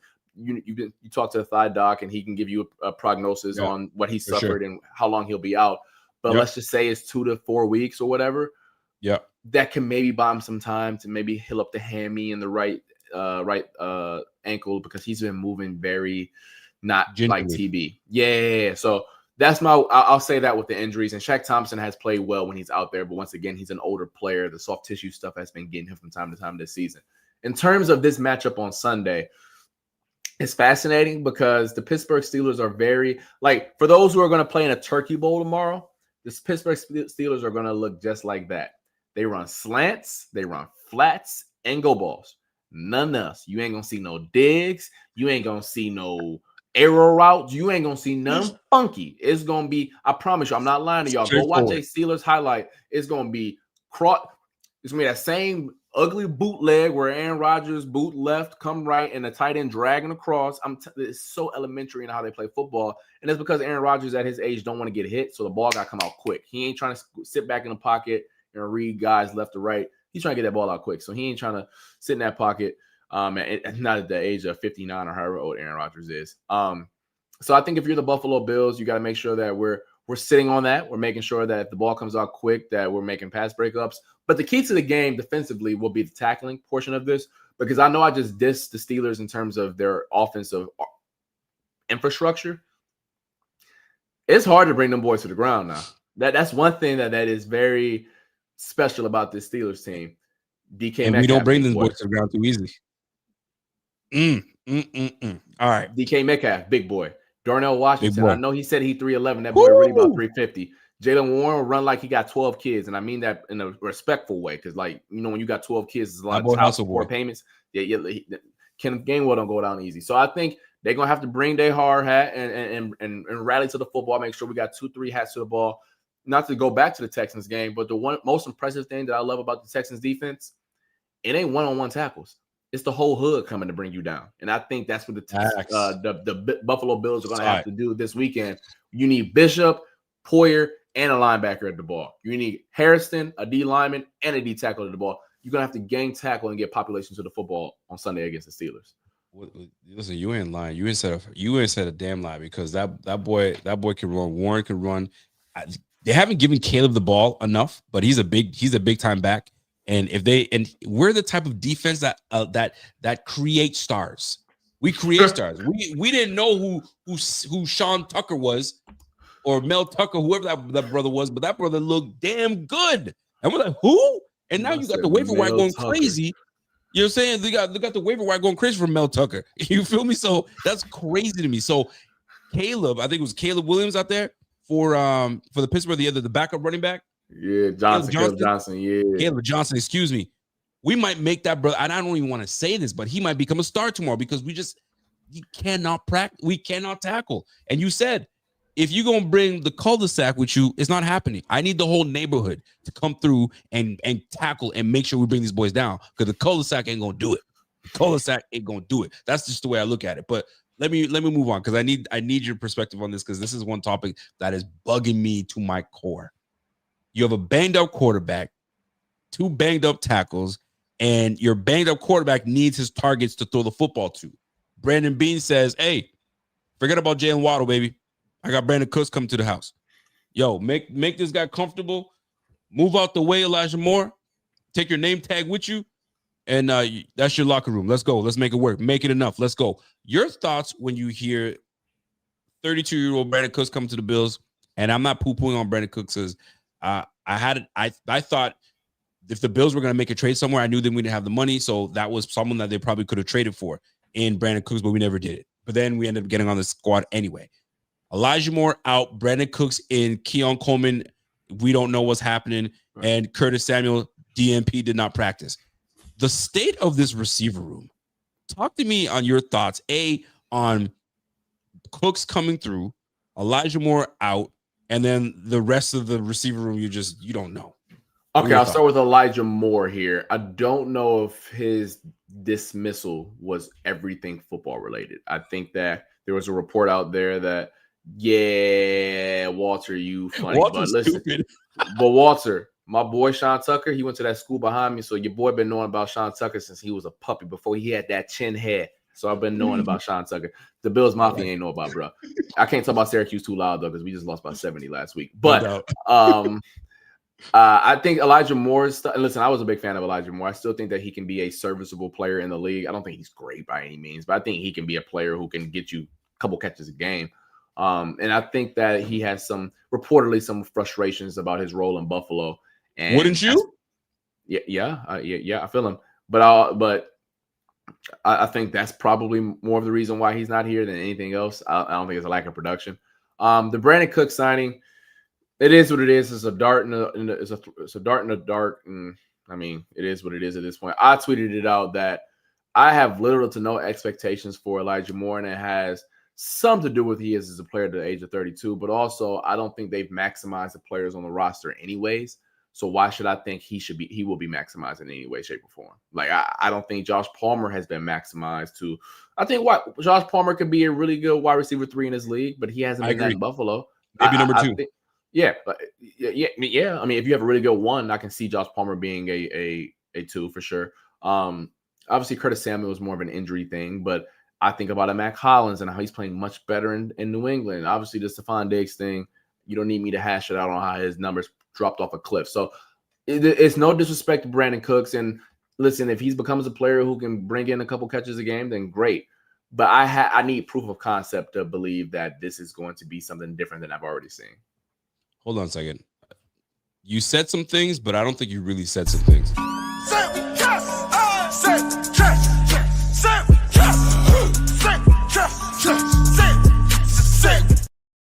You said some things, but I don't think you really said some things. Say some things. I mean, I call it how I see it. I just don't think the receipt. Listen, I want to make it abundantly clear. I don't think the Bills have a acceptable wide receiver room for a team that wants to win a Super Bowl. I want to make that abundantly clear before I go any further. Having said that, the players on the roster haven't been maximized either, and I think both can be true. And I know in this world we live in a black and white world where it's either one thing or another. It can be both in this scenario, and I believe that there is no reason to have the MVP at quarterback and all of these guys to look worse here than they did in other places. Point blank, period. And you can put the blame on the offensive coordinator. You can put the blame on the general manager for misevaluating their skill sets and their talents. Whoever you want to cast the blame to, there is no reason why Stephon Diggs should look better at post-ACL than he did under Joe Brady. There is no reason for Mac Hollins as wide receiver 3 or 4 to look better in New England than he did in Buffalo last year. And he still was a decent player in Buffalo. There's no reason for Josh Palmer to look worse now than he did in Los Angeles when he was still clearly wide receiver 3 and 4 out there. There's no reason for Elijah Moore. And I know the Elijah Moore thing is a little tricky because there were a lot of, people say empty calories, but whatever you want to call it, he still was a player that ran the full route tree. And in Buffalo, he was running jet sweeps. So, like, I just feel as if these players could be maximized in a much better way. Even if you were to bring an elite receiver in here, I still don't know if they're getting the full uses out of them. Like, for example, Khalil Shakir is their best player. Yep. But he gets treated like a running back for half of the game. That's unacceptable for me. He can do a little bit more than just bubble screens half of the time. I'm not saying Khalil Shakir is Amon-Ra St. Brown. I think there's a huge gap between the two. But I've also seen Khalil Shakir catch the ball more than 10 yards down the field before. So I think the utilization of these players and also the evaluation of them has been poor at best.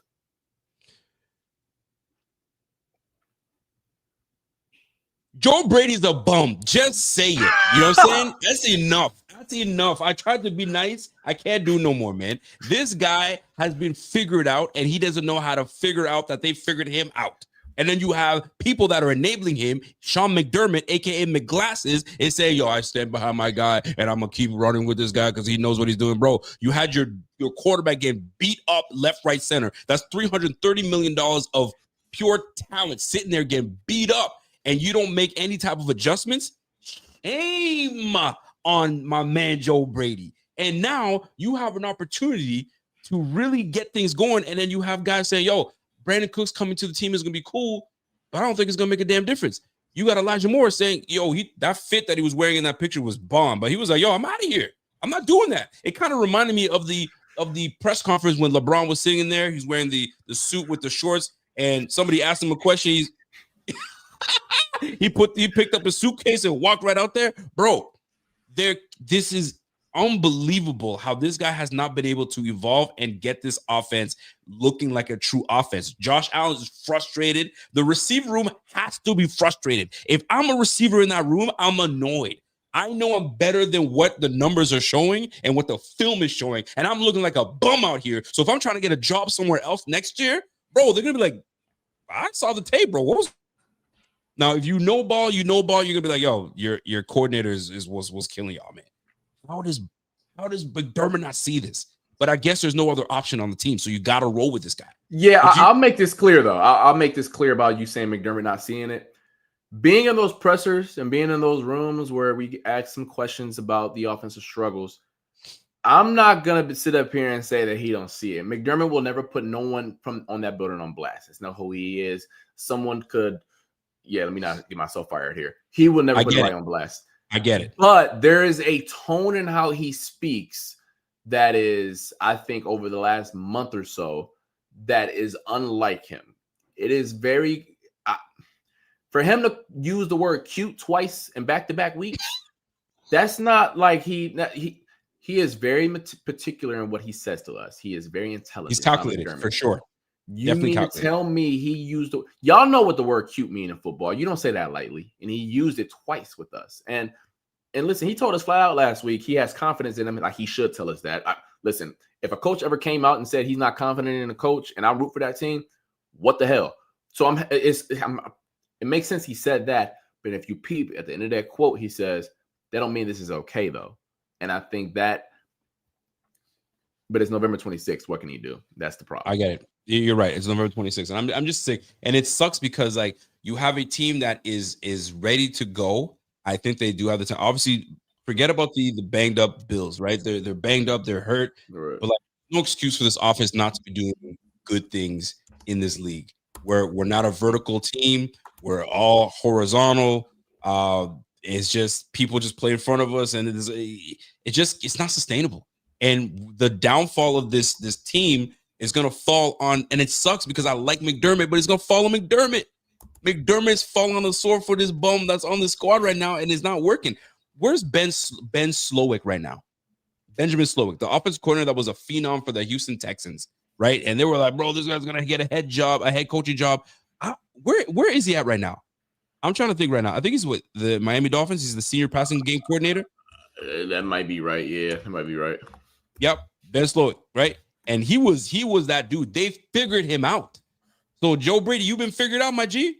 You've been figured out. You were carried by Josh Allen, and Josh Allen's talents was able to carry him over and carry him through. And I think a little bit of motivation helped Josh Allen say, hey, Diggs is gone. I got to prove that I can do this thing, et cetera, et cetera, et cetera, et cetera. Now we're in a full year. They figured your ass out, and you have not adjusted. And it sucks because now you got a whole, and I don't know it for one, but I'm going to say this. I'm sure there's frustration brewing in this offensive room, and it's all pointing at the guy in the booth, and it's not looking good. You are making us look bad down here. Fix it. But you can't. What are you going to bitch to the media? You can't. You got to take it. But it sucks because if you guys go in and not make the playoffs, bro, the Chiefs and could you imagine the Chiefs and Bills not making the playoffs in the same year? Oh, no. I'm throwing my 10-4 hat on for a second here. Roger Goodell will make some calls before he get Josh Allen and you think that happen?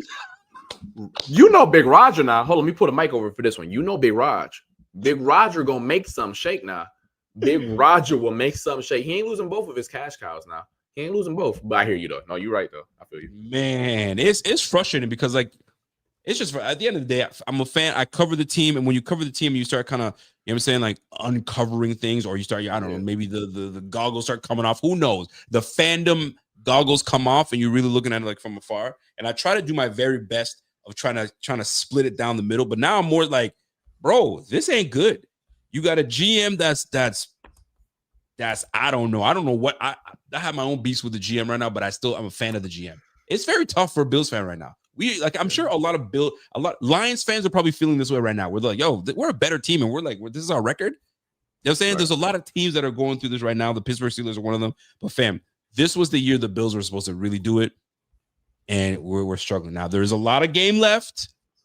So hopefully we can turn things around and we go from there. So anyway, I don't want to keep you too long because I know that you're preparing.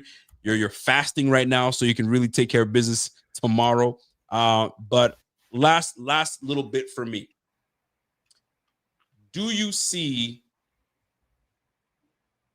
Brady, McDermott, and Bean returning next year, even if they make the playoffs, but they're out the first round? Or let's just put it this way. It doesn't finish with a Super Bowl. I'll just do it that way. No. I think that the easy and most likely answer is that Joe Brady will not be here in Buffalo in 2026. And if he is, it won't be in the same exact role. I could see some COs being thrown in front of his name. I can see this, that. But then it gets weird. And so you might as well leave the building at that point. I just don't see an avenue for him to return when the peaks. Let's say it goes the same way the rest of the year, where the offense has some high highs and they have some lows bottom out. I don't see a pathway for him to return. I've spoken to my colleagues about this, and we go back and forth. I just don't see, especially with the lack of innovation with this offense. Because I'll remember, let's go back for a second here, y'all. That 2023 when he took over for Ken Dorsey, what was so cool and took everyone by surprise was that Cowboys game at Highmark Stadium, right? Where the flashy, high-flying Cowboys came to Highmark Stadium, and what did the Bills do? They beat them to a pulp. They ran the rock. They said it was big boy football. And we were like, oh, Joe Brady's instilling some physicality with this group, and there's big boy smash mouth football. Then we come to 2024, and it's the same, but they're super efficient, so no one's really complaining about it. Like, it's still big boy football. Josh is super efficient, not turning the football over. James Cook is elevated to a star status. But then we get to 2025. It's the same. Big boy football. Got Jackson Halls in there now. We're trying to grind you down, be violent. But now the turnovers are there, which is it's football. The ball is shaped like an egg. Like, it's going to happen now. Like, this isn't – mistakes happen. So was the hyper efficiency masking some of the limitations of the passing game last year? Yeah. And Rev, I think there's some merit to that. I think that the defensive injuries have played a role this year, and I'm not going to absolve Sean McDermott of all blame here either, especially defensively. They've been banged up, and there's nothing you can do about it. I know they said next man up, but you know how I feel about the phrase next man up. I was the next man up at Syracuse sometimes, and I wasn't as good as the man in front of me. You feel me? Having said that, though, I do think there are some limitations with the type of archetypes McDermott chases on defense. But that's a conversation that we'll go to in the offseason. But yeah, I don't see it put like this. Barring 1-5, McDermott and Bean will be here in 2025. I don't see a way though with Brady returning. Yeah, I think the McBean duo will be here. They return. I don't see a path for Brady barring the Super Bowl or some crazy finish at the end of the year. My man Walter says Brady, when he took over, was running the same receiver screen plays to Diggs. I do remember that, and even gave it to Diggs as a rusher at one point. I do remember twice. That. The signs were always there with Brady, in my opinion. You're right, man. I did see that. I was like, oh, a screen to Diggs. That's interesting. Oh, a reverse to Diggs. Oh, that's interesting. That's normally not what he does, but okay. This is the new offense. I guess this is good, but the writing was on the wall. That's absolutely right. All right, last question for me. When it comes to this organization, and obviously you feel that they come back, are they deserving to return? Is McDermott deserving to return? I mean, this might put you in a predicament. So I'm not going to ask you that question. Here's what I do want to ask you. Talking to your colleagues, and there's a whole lot of them. Is everybody on the same page when they're looking at this roster, looking at this team, looking at where they're going? Are most of your colleagues saying the same things, or are there a few people, or is it a mixed bag? Well, it's a mixed bag for sure, for certain. Interesting. And I think there are some people who believe that Sean McDermott has been dealt a bad hand and he can only cook with the ingredients that he's given. There are some people who believe that Brandon Beane has done enough with his ingredients and the chefs aren't whipping it up. I fall in the camp where it's both of them. I think that the chef has, because here's the thing. I think that you get a not lifetime pass, but you get a whole lot of grace for identifying Josh. You get a whole lot of grace for getting that offensive line in the beautiful shape that it's in. And then they poured resources at defensive end. They truly have. But when you get cheap at wide receiver and don't spend high at that, because in football, there's 4 expensive positions that you can't be cheap on. You can't. You can't be cheap. Quarterback, tackle, receiver, and edge rusher. You either got to spend high first round picks to get them, or you got to spend a whole lot of money to get them. Point blank, period. That's how you got to get those guys. And 3 of the 4 positions they sport a lot of resources at. Receiver, they've just said, hey, 5th round pick, make it shake. And I guess they look at it as the receivers a dime a dozen is what they're pretty much saying. Yeah, and so I think that it's a mixed bag with our colleagues. Some people believe it's more Bean, some believe it's more Sean McDermott. I fall in the camp that is both, because I'm not about to say, listen, I'm not going to say I'm a genius, but I'm smart enough to know that there is no good head coach lets the GM pick the archetype of the player he wants, because then what the hell are you doing as a head coach? You feel me? Like, the GM doesn't tell the head coach, I want small linebackers. The head coach says the other way around. Now, the GM may pick the exact player, but there's a pool of players that if I want 6'1", 215, 6'1", 225, then the GM picks from there. So you see what I'm saying here? So, like, for the people who say, like, oh, man, they keep getting these small linebackers, like, being tripping. All right. I see it. But aren't you getting sick and tired of hearing the same names being repeated and coming back? Like the latest addition is Shaq Lawson coming back to the defense. In the words of Josh Allen, what are we doing? What are we doing? This is the one thing that I just want. And listen up. I'm not going to get caught up on this one because it is November 26th and it's either Shaq Lawson or some other name you've never heard of before. Right. Having said that, I do think that these names that keep coming back in the offseason, I'm right with you, 100%. What we doing? Let's take some risk in the offseason.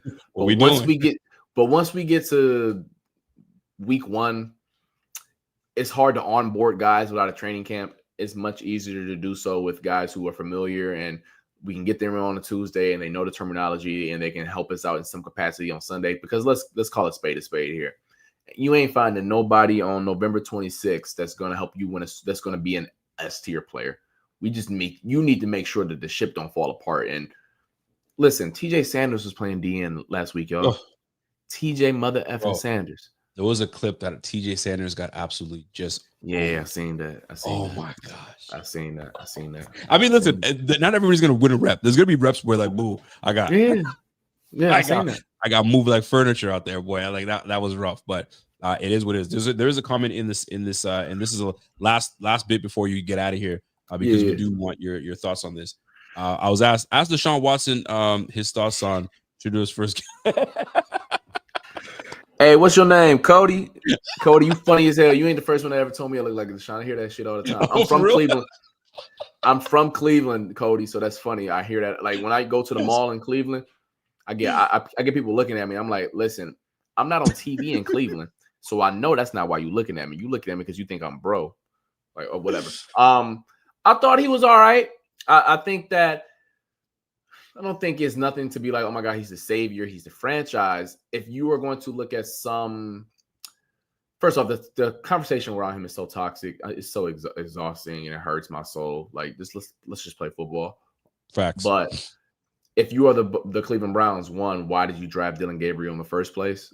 Like, why. No one ever thought he was an NFL quarterback. But the one thing I think Shedeur Sanders at least showed in one start that he's willing to do, he's willing to push the ball down the field. Dillon Gabriel will never do that. I have no idea if Shedeur is going to work. I have no idea. I'm leaning towards no. But it's in terms of what you need to win the AFC, you need cyborgs at quarterback. There is Josh Allen, Drake May, Patrick Mahomes, Lamar Jackson, Joe Burrow, CJ Stroud. Listen, if you think that boy is anything built like Josh, God bless you. But I'm obviously rooting for him. It would be a great story if he succeeds. And I'll tell you this, that team has a lot more juice, and I got it on good authority. That locker room is behind him. I listen. I think so too, man. I mean, I listen, man. Something was put into perspective for me today that made me like understand. Okay, cool. I get that part. When everybody was even I got in on it. I'm like, yo, you couldn't give him his love in the locker room and say, hey, man, first win for quarterback, rookie. Yeah, quarterback. that's weird. Yeah. It was weird, but then I thought to myself too, and somebody brought it up, and I was like, that's right. Dillon Gabriel was in the room too. What are you going to just poo-poo on this guy and make him look bad, prop one up and not the other? When you that's the bed they made. That's the bed they made drafting Dillon Gabriel, though. That like I can't absolve you of all blame when you brought bro in here who no one else thought he was an NFL quarterback anyways. It's like tough one. Bump how you feel about Shedeur. Bump that.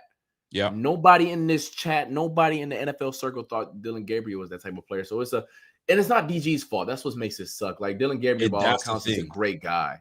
It's not his fault. What I mean? He's trying to live his dream too. And right now, his dream is being poo-pooed on, and he may never get another opportunity because it's just a bad scenario out there. Terrible. He was better off getting drafted somewhere else, sit and chill instead of this mess that they put him into. Rough. Yeah. Now, as for Shedeur, I didn't think that performance was anything great. I thought I don't think it was either. He looked all right. He made some good throws. Don't get me wrong, but like, bro, you're the constant turning your back to the defense, bro. These guys are way too fast, way too smart. This ain't Pop Warner football. What you mean? You feel me? Like you can't continue to do this in the NFL level. They're gonna make you pay for that, right? Ask Josh Allen what happened last week. You turn your back, you gonna get this. You gonna get this work. So, am I looking forward to seeing what he does in San Fran? That'll be interesting. But that defense is probably what's going to keep them in this game. As long as he becomes a good game manager, make a couple plays here and there, I think he'll be all right. But what his NFL career will look like, it's up in the air. We have no idea. That's it for me. I just wanted to touch on that because I know you're Cleveland boys. I'm sure you felt good about that win. But how many of these are you going to get this week or this year? Who knows? Or maybe he was on a heater and he just starts looking great. I think they beat San Francisco and it got nothing to do with Shedeur. A record for y'all. Quick little stat. Go ahead. Carl stat of the day. Kyle Shanahan is 1-8 against Jim Schwartz. Jim Schwartz is the Browns defensive coordinator. For whatever reason, that boy cannot figure out Jim Schwartz. It's also Jimmy nice though, man. That white he nice. Defense, that boy nice. He nice. And Kyle Shanahan, who's a guru, one of the best I've ever seen, he can't figure him out. Also, y'all know Brock Purdy. Y'all seen him in the inclement weather last year in Buffalo. Now, y'all know what that Cleveland weather gonna be like. You might be onto something now. And they got nothing to do with Door. It ain't got nothing to do with Shedeur. But you know, if Shedeur puts up some numbers though, and that defense is good, he can put up 125, and I don't think Brock Purdy gonna be able to throw the ball 15 yards down the field and 30 more power runs, and it's snowing. Miles Garrett said he got a plan. We'll see it. Trent Williams, I love you, but you like 38 now. Miles said he got a DPOI to go get. Love it. I love it. Listen, man. Listen, I enjoy it, and I enjoy always having you on. The people love having you on. Is great. Is love. Listen, enjoy the rest of your long weekend. Have a good time with the fam. Eat all that good stuff. If you can, I don't know if you will. Snap a pic, and we'll catch you here. Do not go anywhere right this second. You're not about to leave this because we're gonna talk. Listen, I'm out of here. I ain't got nothing else to say to y'all. This was a great podcast. I have my guy, the Thigh Dog, in here. I have my guy, Carl Jones, keeping it real, keeping it gully with me. He's got news to share with me, and I'm not gonna miss on this tea. So, folks, you guys have yourself a great afternoon. We will catch you guys again on potentially Friday. It'll be me and my man Z-Bot. If he's not taking care of the children, then it's just gonna be me and myself, and we're gonna rock it. I hope I don't have another rant in me because I went off yesterday, and we're back at it again. So, folks, have yourself a fantastic evening. We will catch you on the flip. You know the podcast my man is running. He's doing the podcast. He's got his YouTube stuff. Everything's cracking with my man Carl Jones. Anything Carl Jones social media, hit that brother up. He's got it going. Did I miss anything? Nah, Ryan Vandermark. If y'all want to know the Bills' new left tackle, possible new left tackle. Check my my social feed. I sat down with him twice this week. I love it. I love it. All right, you guys have yourself a fantastic, and we will catch you, Mr. Carl Jones. Don't you go nowhere, brother. Don't you go nowhere. Yo, we will catch you guys on the flip. It's your boy Rico. It's your boy Carl Jones. It's the Rico Report. We'll catch you guys again on Friday.